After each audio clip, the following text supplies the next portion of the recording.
Komisi 1 mempunyai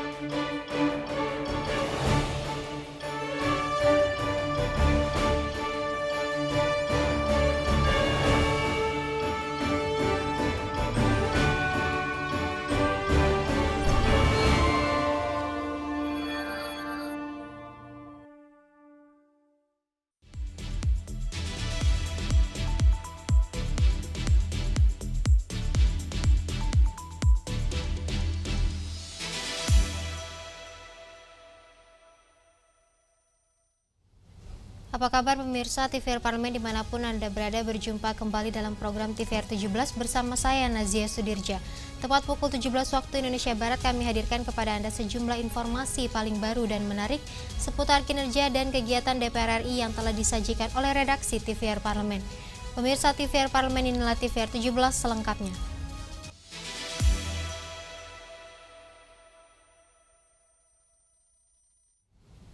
Pemirsa, pengelolaan sumber daya alam harus memberi kesejahteraan. Komisi 11 mengingatkan risiko kutukan SDA serta mendorong pencegahan penyimpangan dan strategi pembangunan berkelanjutan termasuk pengelolaan pasca tambang. Pengelolaan kekayaan sumber daya alam yang melimpah harus mampu memberikan dampak kesejahteraan bagi masyarakat.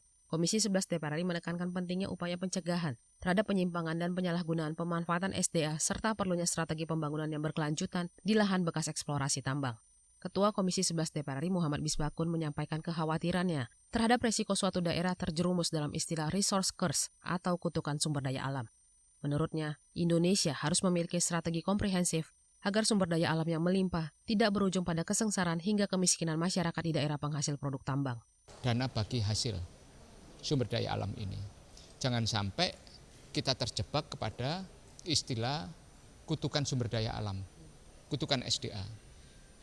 Sumber daya alam yang melimpah tapi tidak mensejahterakan rakyatnya.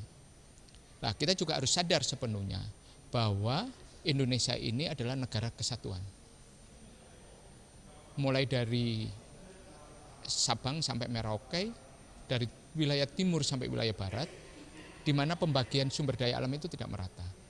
Kita mempunyai prinsip kehidupan yang menjadi filosofi negara gotong royong, di mana yang melimpah, berlimpah juga membantu yang kekurangan, reklamasinya, strategi pembenahan lahan dan sebagainya, supaya ketika sumber daya alam itu setelah dieksploitasi memberikan dampak lingkungan itu, mereka masyarakat masih bisa memanfaatkan lahan yang bekas itu untuk kegiatan-kegiatan produktif lainnya.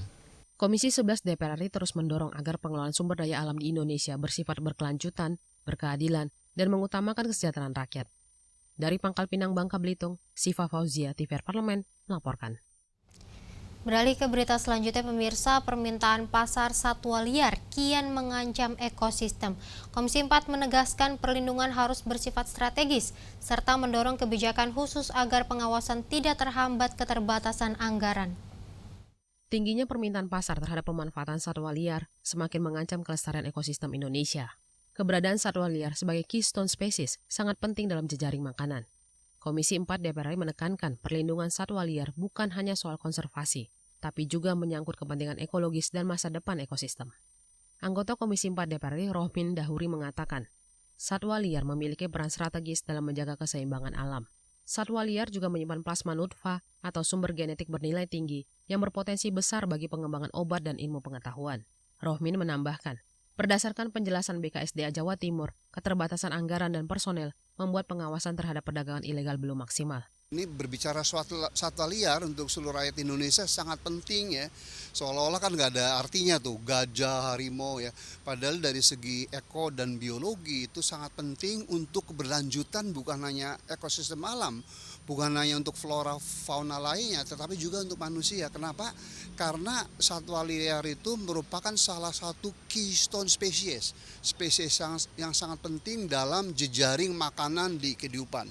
Yang kedua, satwa liar itu mengandung plasma nutfah atau sumber genetik yang sangat tinggi sekali baik untuk obat dan seterusnya.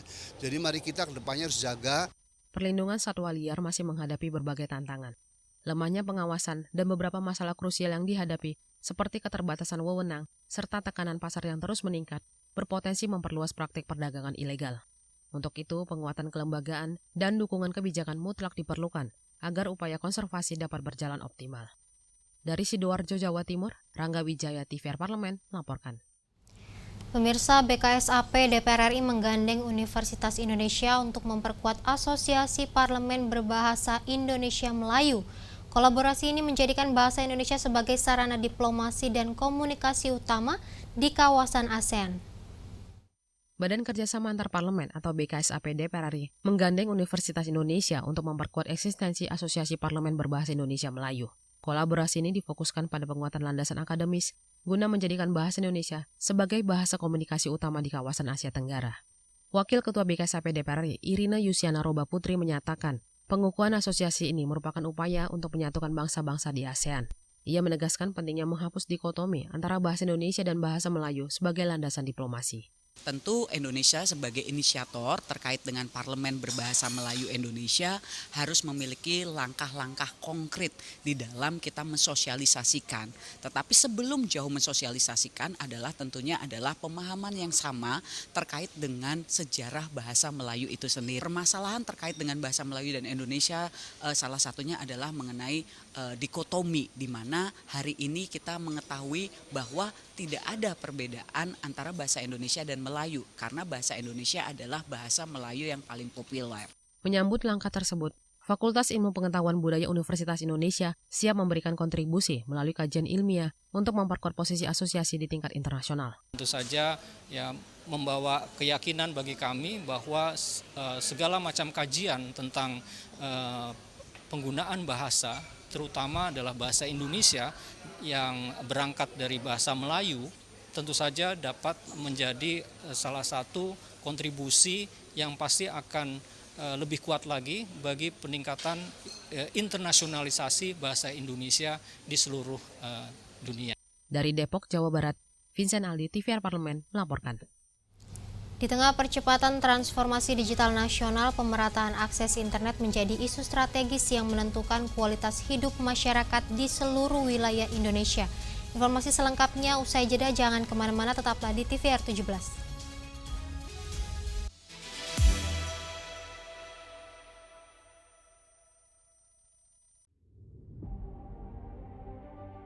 Jangan ada ketidakadilan dari sisi pengelolaan destinasi pariwisata. Karena Bali itu cukup populer, lalu sehingga apapun yang berkenaan dengan pariwisata di Indonesia dilemparnya ke Bali. Ada pertemuan internasional bawa ke Bali, ada kongres bawa ke Bali, ada apapun bawa ke Bali. Sehingga tempat yang lainnya kan ketinggalan. Ada beberapa daerah itu sebetulnya memiliki potensi wisata yang luar biasa. Tapi pada daerah itu juga itu adalah daerah tambang. Bagaimana pariwisata dan pertambangan ini bisa berdampingan? Kalau ada dua pilihan seperti itu, Ya. apakah Anda mempertahankan pariwisatanya atau tambangnya? Jawabannya jelas bahwa lebih baik kita mengembangkan pariwisata. Nah, Malah justru undang-undang yang baru ini berorientasi bagaimana agar pengembangan potensi pariwisata itu bisa menjadi alternatif income yang baru. Jangan lagi kita berfokus pada pendapatan income dari pajak. Kalau hanya dari pajak saja, ya tidak tertutupi. Maka sering kalau setiap pembahasan APBN setiap tahun, itu selalu utang.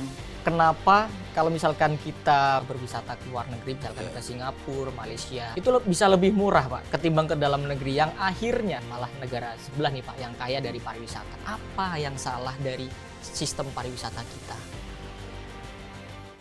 Hanya di TVR Parlemen.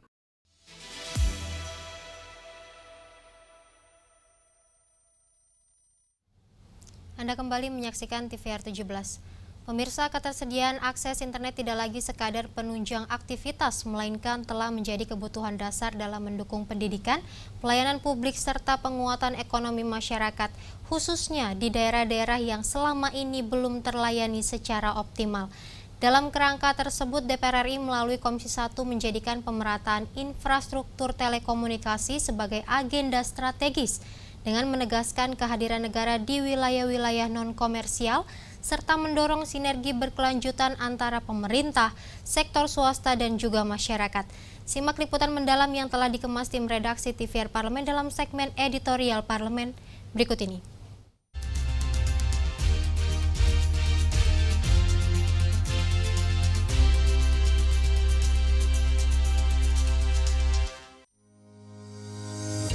Badan Aksesibilitas Telekomunikasi dan Informasi Kementerian Komunikasi dan Digital atau Baktikomdigi mengakui masih ada 2.121 desa di Indonesia yang blank spot atau belum kebagian akses internet. Salah satu infrastruktur internet yang disediakan Baktikomdigi adalah Satelit Republik Indonesia 1 atau Satria 1. Hingga 7 Desember 2025, Satria 1 sudah menghubungkan 30.017 titik layanan publik di seluruh Indonesia, termasuk sekolah, puskesmas, fasilitas pemerintahan, dan titik pertahanan keamanan dengan kecepatan internet hingga 10 Mbps per lokasi. Komisi 1 DPR RI menegaskan pentingnya pemerataan akses internet di seluruh Indonesia, termasuk di wilayah-wilayah yang dianggap tidak menguntungkan secara komersial bagi provider swasta. Kesenjangan akses internet bukan hanya menghambat interaksi digital masyarakat, termasuk mendapatkan informasi-informasi terbaru, tapi juga kualitas pendidikan bagi generasi muda.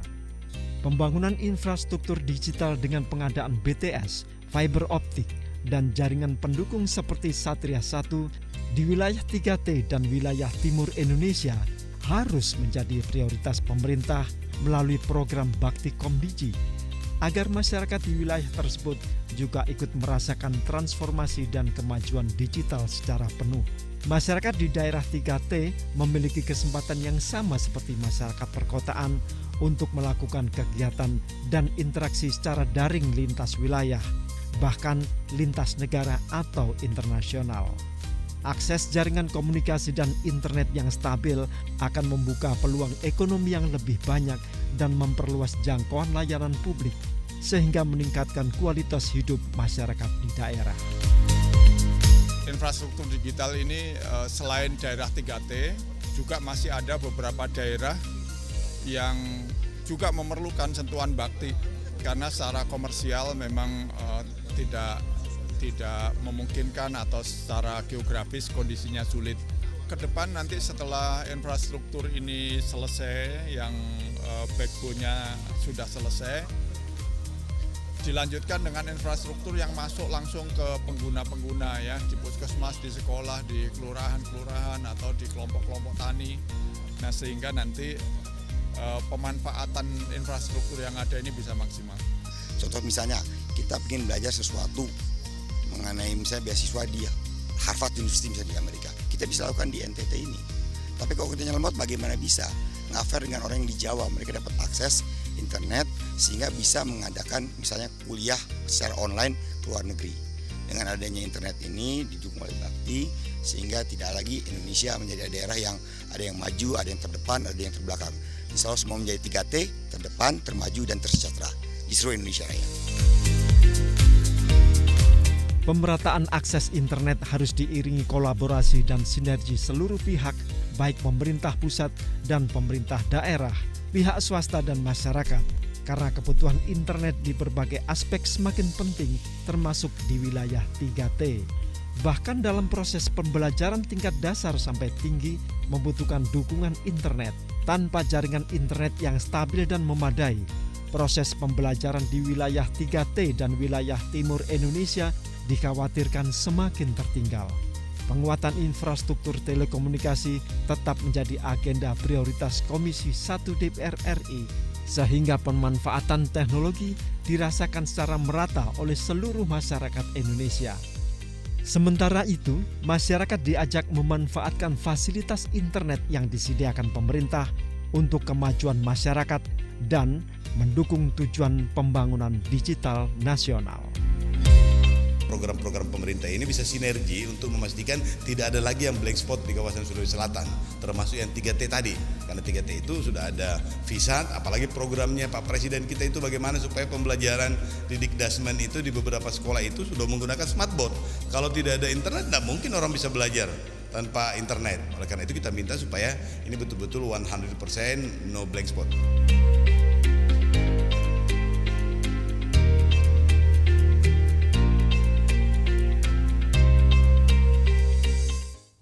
Komisi 8 DPR RI kembali menegaskan komitmennya memperjuangkan nasib guru madrasah agar memperoleh kesempatan yang sama untuk diangkat sebagai pegawai pemerintah dengan perjanjian kerja. Informasi selengkapnya usai jeda, tetaplah di TVR 17.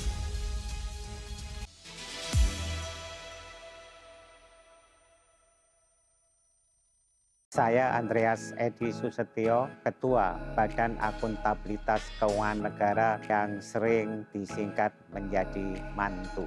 Waktu itu setelah kuliah, saya kuliah di ITS menjadi salah satu direksi. Ya, setelah itu tahun 2006 saya berkiprah di dunia internasional, mulai sebagai advisors, baik itu di Bank of China. Bankers itu adalah my word is my bond. Jadi kalau bicara itu tentu semua diperhitungkan. Dan yang ketiga, ini Paus Fransiskus, karena saya dari agama Katolik, yang menjadikan politik sebagai wujud tertinggi dari kasih dan pelayanan.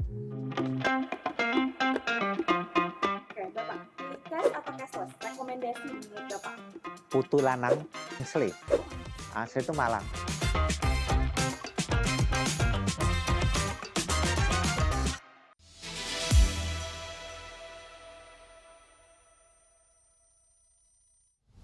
Anda kembali menyaksikan TVR 17. Pemirsa, selama ini mayoritas formasi P3K lebih banyak menyasar guru yang berinduk di Kementerian Pendidikan Dasar Menengah, sehingga ribuan guru madrasah di bawah binaan Kementerian Agama belum mendapatkan akses yang proporsional. Kondisi ini memunculkan ketimpangan sekaligus kekhawatiran akan berkurangnya kualitas layanan pendidikan keagamaan apabila kepastian status mereka tak segera dibenahi. Seperti apa perjuangan Komisi 8 DPR RI bagi nasib guru madrasah? Untuk membahasnya berikut laporan rekan kami Anggun Oktarini dari Gedung DPR RI Senayan, Jakarta. Ya, halo Pak Pemirsa, saat ini saya Anggun Oktarini sedang berada di depan ruang Komisi 8 di DPR RI Senayan, Jakarta. Dan pemirsa, yang seperti kita ketahui bahwa pengangkatan guru P3K sudah diberlakukan atau dilakukan beberapa waktu lalu. Nah, namun ini sepertinya terlihat beberapa permasalahan yang muncul di masyarakat terkait dengan penempatan guru P3K untuk guru madrasah. Nah, lantas bagaimana ini kita melihat bahwa terdapat apakah adanya kendala dari administrasi atau justru penganggaran. Saat ini saya sudah bersama dengan salah satu anggota dari Komisi 8 yaitu Gus Anim Falahuddin. Selamat sore Bapak, apa kabar? Alhamdulillah baik sekali, sehat. Bapak, kita tahu nih bahwa pengangkatan guru madrasah ataupun untuk menjadi berstatus P3K sudah dilakukan cukup lama ya waktunya rentangnya. Namun banyak sekali kendala-kendala yang terjadi yang justru muncul di masyarakat dan guru-guru madrasah ini adalah soal penempatan. Bagaimana ini dari Komisi 8 melihat keadaan ini? Ya, kita mendorong kepada Kementerian Agama bekerja sama juga dengan lintas kementerian untuk masalah penempatan guru P3K ini. Sebab banyak sekali di antara mereka yang sudah diangkat menjadi guru P3K belum mendapatkan porsi. Ini yang menjadi kendala. Begitu juga tentang anggaran. Nah, anggaran tentang guru madrasah ini juga harus ada perjuangan keras dari Kementerian Agama untuk melobi kepada Bappenas, Kementerian Keuangan dan BKN dan juga Menpan RB. Ini yang menjadi kendala. Jangan sampai mereka yang sudah lulus passing grade kemudian tapi anggarannya belum ada. Ini yang harus kita lakukan.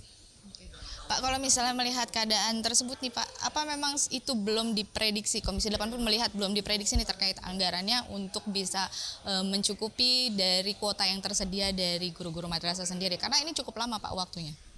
Ya, maka dari itu kita mendesak ya Kementerian Agama untuk melakukan lobby lah ya, bersama anggota Komisi 8 kepada Bappenas untuk menyediakan anggaran ini.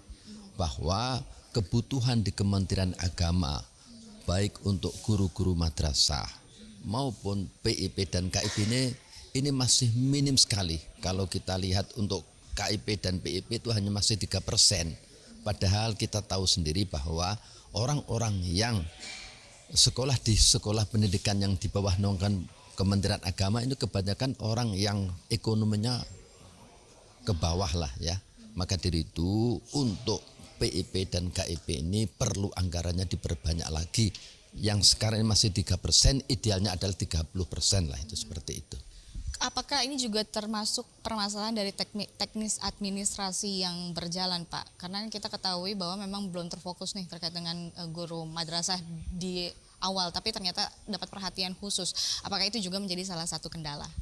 Ya, kita minta kepada Bapak Presiden ya bahwa pendidikan yang ada di bawah Kemenak ini adalah suatu lembaga pendidikan yang sangat penting sekali karena di samping mengajar dan juga mendidik, artinya di samping memberi keterampilan dan juga membentuk manusia yang berakhlakul karimah yang dibutuhkan di negeri ini.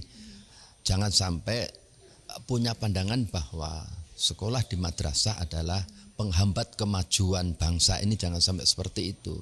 Harapan kami justru sebaliknya, bagaimana pendidikan yang ada di madrasah, di pondok pesantren yang jelas-jelas sudah memberi kontribusi kepada negara ini jauh sebelum kemerdekaan, ini bagaimana pemerintah punya perhatian sehingga mereka tidak ketinggalan kereta lah, bahasanya seperti itu. Ini yang menjadi kendala di lapangan seperti itu. Baik, Bapak, terakhir ini terkait dengan apakah sudah menerima nih dari Komisi 8 sudah menerima nih penjelasan khusus atau informasi yang memang menjelaskan kendala-kendala yang terjadi akhirnya penempatan untuk guru-guru madrasah pengangkatan P3K ini terkendala. Ya, kita sedang melakukan rapat koordinasi, semoga mendapat jawaban yang memuaskan dari Kementerian Agama dan juga kami juga berharap Kementerian Agama beserta jajarannya melakukan lobby dengan keras, melakukan lobby dengan gigih kepada kementerian yang terkait, baik untuk anggaran maupun perhatian terhadap pendidikan yang ada di Kementerian Agama ini. Baik, terima kasih Bapak atas waktunya. Baik, pemirsa, tadi itu perbincangan kita dan memang ini di sini sedang dilakukan penguatan kembali dari Komisi 8 terkait dengan penempatan guru-guru madrasah yang sudah mendapatkan status P3K. Nah, saya Anggun kembali ke studio. Selanjutnya pemirsa, apa saja yang menjadi sorotan di media online nasional pada hari ini? Usai jeda tetaplah di TVR 17.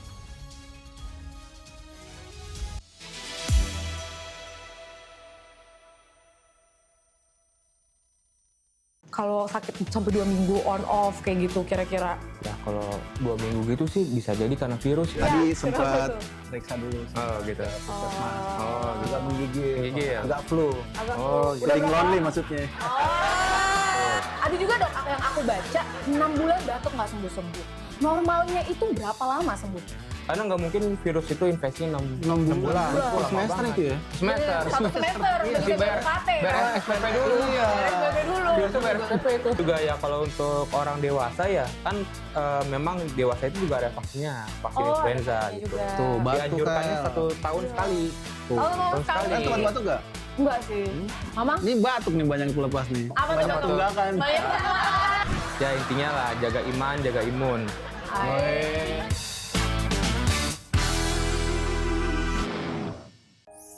Natal selalu membawa kita tentang indahnya kebersamaan dalam keluarga. Saling mendengar, saling menguatkan, dan saling menjaga. Tentang kasih yang mengikat kita dan harapan yang kita bagi satu sama lain. Selamat Hari Natal dan Tahun Baru 2026. Kasih dan damai Natal mengiringi keluarga dan bangsa kita dengan penuh pengharapan.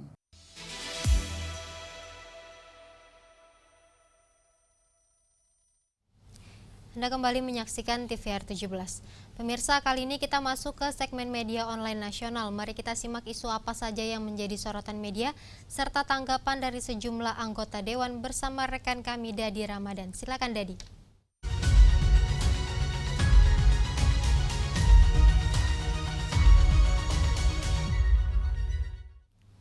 Baik, terima kasih rekan Nazia dan selamat sore pemirsa. Mari kita simak isu apa saja yang menjadi sorotan di media online pada sore hari ini. Berita pertama yang menjadi headline di media online yaitu membahas tragedi kapal wisata Labuan Bajo. DPR RI soroti lemahnya pengawasan dan juga mitigasi cuaca. Kita lihat informasi dari kaca Anda di mana di sini ada pembahasan terkait dengan tragedi kapal wisata di perairan Labuan Bajo kembali menjadi duka sekaligus peringatan serius bagi semua pihak. DPR RI menilai insiden ini mencerminkan masih lemahnya sistem pengawasan keselamatan pelayaran wisata, terutama dalam menghadapi dinamika cuaca yang kian sulit diprediksi. Kawasan Labuan Bajo sebagai destinasi super prioritas seharusnya ditopang oleh standar keselamatan yang ketat, mulai dari kelayakan armada, kapasitas penumpang, hingga kepatuhan terhadap peringatan cuaca dari otoritas terkait. Keselamatan wisatawan tidak boleh dikorbankan demi mengejar target kunjungan dan pertumbuhan ekonomi. DPR RI menegaskan perlunya evaluasi menyeluruh terhadap tata kelola wisata bahari, termasuk penguatan mitigasi resiko cuaca ekstrim dan koordinasi antar instansi. Pemerintah didorong untuk memastikan sistem peringatan dini benar-benar diterjemahkan menjadi keputusan operasional di lapangan, bukan sekedar formalitas. Selain itu, peningkatan kapasitas awak kapal dan penegakan sanksi tegas bagi pelanggar aturan keselamatan harus menjadi prioritas. Tragedi ini tidak boleh terulang. Labuan Bajo harus dikenal bukan hanya indah, tetapi juga aman bagi setiap wisatawan yang berlayar di perairannya. Kita beralih ke berita selanjutnya yang menjadi headline di media online sore hari ini, yaitu membahas dampak musibah banjir. Antrean panjang BBM di Sumbar mengular panjang. Pemerintah jangan diam. Kita lihat informasi di layar kaca Anda di mana banyak sekali media online membahas terkait dengan musibah banjir yang melanda sejumlah wilayah di Sumatera Barat telah menimbulkan dampak berlapis bagi kehidupan masyarakat. Salah satunya antrean panjang BBM yang mengular di berbagai SPBU. DPR RI memandang kondisi ini sebagai cerminan rapuhnya distribusi energi saat terjadi bencana. Ketika akses jalan terganggu dan pasokan tersendat, masyarakat justru dihadapkan pada kesulitan tambahan untuk memenuhi kebutuhan dasar, mulai dari mobilitas hingga aktivitas ekonomi harian. Dalam situasi darurat, negara seharusnya hadir, memastikan ketersediaan energi tetap terjaga dan tidak menambah beban warga yang sudah terdampak musibah. Pemerintah didesak agar tidak bersikap pasif dan segera mengambil langkah konkret di lapangan. Perlu ada respon cepat melalui pengamanan stok BBM, pengaturan distribusi darurat, serta koordinasi lintas sektor antara pemerintah pusat, daerah, dan BUMN terkait. Selain penanganan jangka pendek, evaluasi sistem distribusi energi di daerah rawan bencana juga harus menjadi agenda serius agar kejadian serupa tidak terus berulang. Bagi DPR RI memastikan akses BBM di tengah krisis bukan semata urusan teknis, melainkan wujud tanggung jawab negara dalam melindungi dan melayani rakyatnya. Pemirsa, itu tadi headline di media online yang terbit pada hari ini, yaitu membahas tragedi kapal wisata Labuan Bajo. DPR RI soroti lemahnya pengawasan dan mitigasi cuaca, serta dampak musibah banjir, antrean panjang BBM, dan di Sumbar mengular panjang. Pemerintah jangan diam. Sekian dari saya, Dadi Ramadan. Kembali ke rekan Azia. Terima kasih, selamat sore.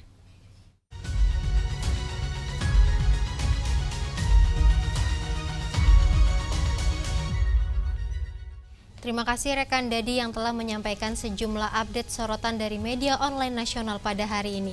Pemirsa, segmen media online tadi sekaligus menutup program TVR 17 edisi sore hari ini. Saya Nazia Sudirja beserta seluruh kru TVR Parlemen yang bertugas mengucapkan terima kasih dan pamit undur diri dari hadapan Anda.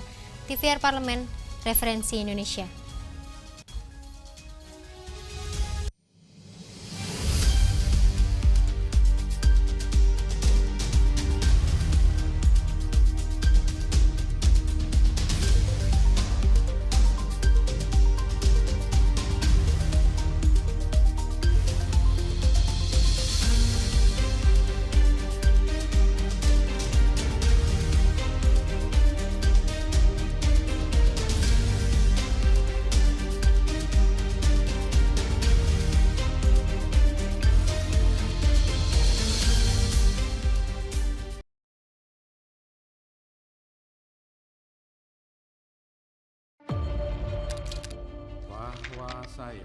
bahwa saya